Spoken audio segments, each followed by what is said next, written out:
We knew about at the 6-month mark that he wasn't hitting some of the major milestones.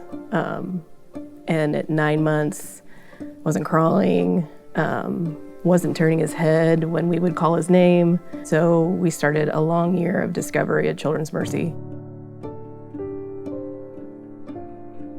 And I remember this like moments that you remember in your life. And I remember them coming in, a bunch of doctors, and they said 18Q deletion.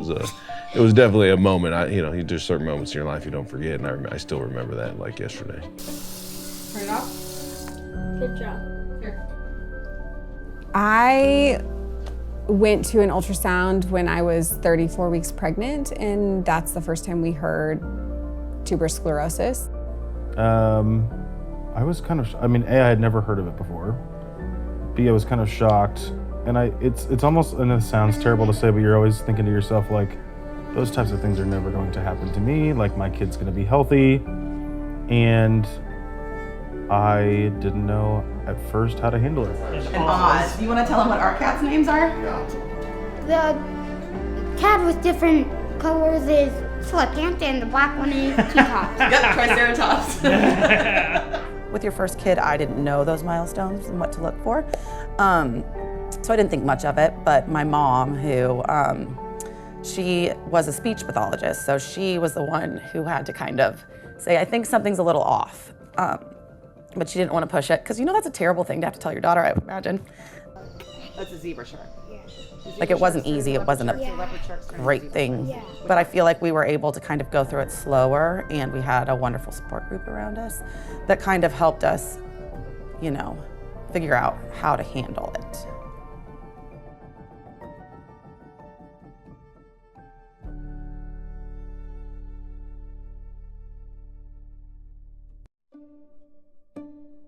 Jesus says that do not hinder children from coming to me. And I really felt that there was hindrance there, because we can't teach his teachings in public school. Yeah, we had some really great special ed teachers at our local public school. They were so good. But there was no inclusion at all. It was a fully self-contained classroom, and there was no inclusion. It's a gas giant made out of hydrogen and helium, like Saturn. So when we got diagnosed, I don't think we were thinking much further than like the next day. Like, where do we go? What do we do? What's our next step? I think our biggest concern was like, will he even go to school? Like, we didn't know. But I think that giving Bo the opportunity to go to school at the Catholic school was important to us as a family. To be honest, I would have never considered private education as something that we could ever even look at for her specifically. General ed, private ed was not on our bingo card. That was not even an option. Wear underpants. After library school, it's time for the park. Mimi has to push Bunny in the swing. Bunny doesn't like to go too high, but Mimi does. We're not talking about some reading disorder or dyslexia, or we are talking global developmental delay and autism. And it's a lot. It's a lot for a school that does not have a really established program and the funds of the state government to handle. And Linda, our principal, she said, well, this is Christian education. Isn't this what it's all about? And that we had previously been involved in another Christian school, and it wasn't what it was all about actually at all. And hearing her say that, it broke something in me, or healed something in me probably, where I was like, oh, wait, what? This is part of your Christian values, this level of inclusive education, and how do we make this work? Emmaus came in and I met her clear blue eyes looking at me, and she held both of my hands, and her mom said her best friend is Jesus.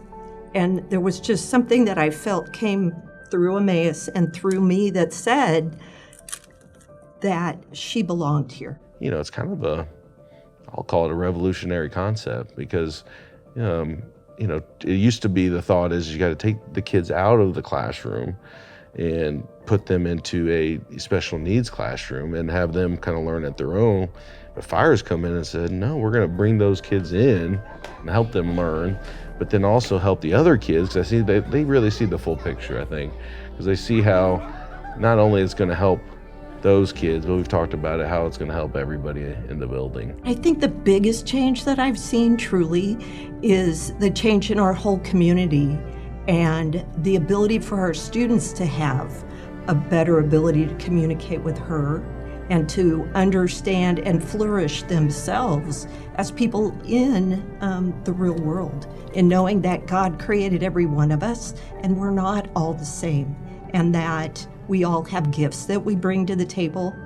They recognized her gifts. And how has that changed Emmaus's life?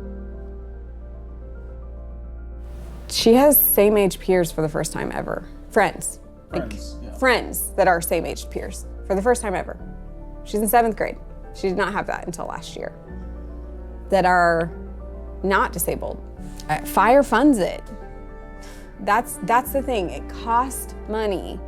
Inclusive education costs money. What Fire does is just gives kiddos a hope that they can be in a classroom with their peers and be able to experience life and like take the education part out of it.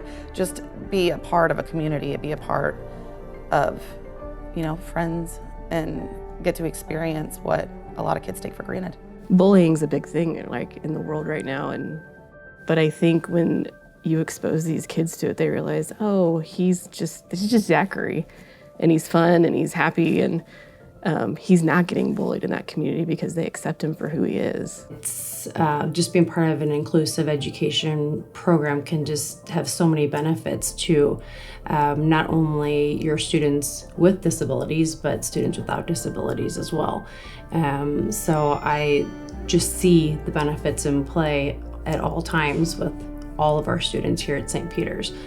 It's so important to do our mission of Catholic education, and that is one reason why Fire is so important to me, is because I want to make Catholic education for everybody, and they're helping St. Teresa do that.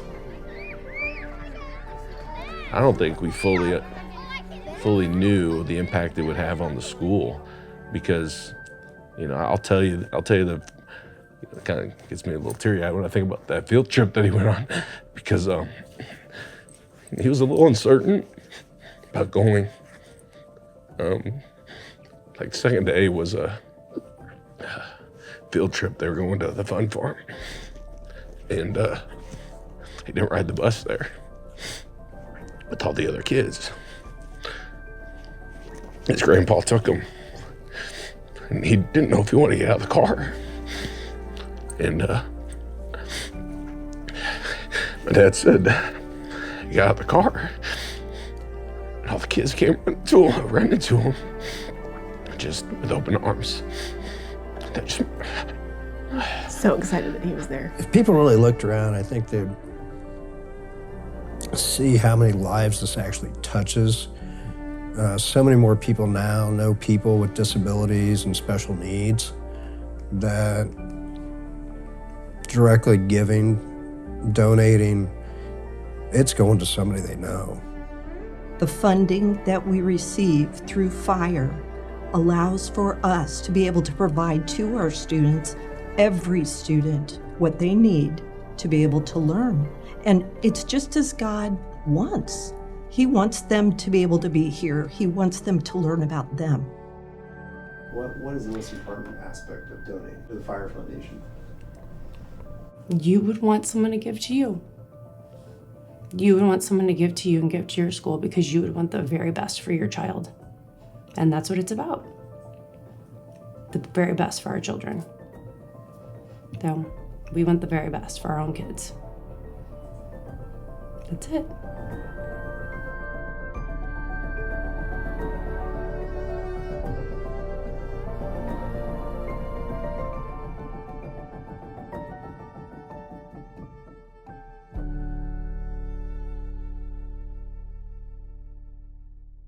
Good evening.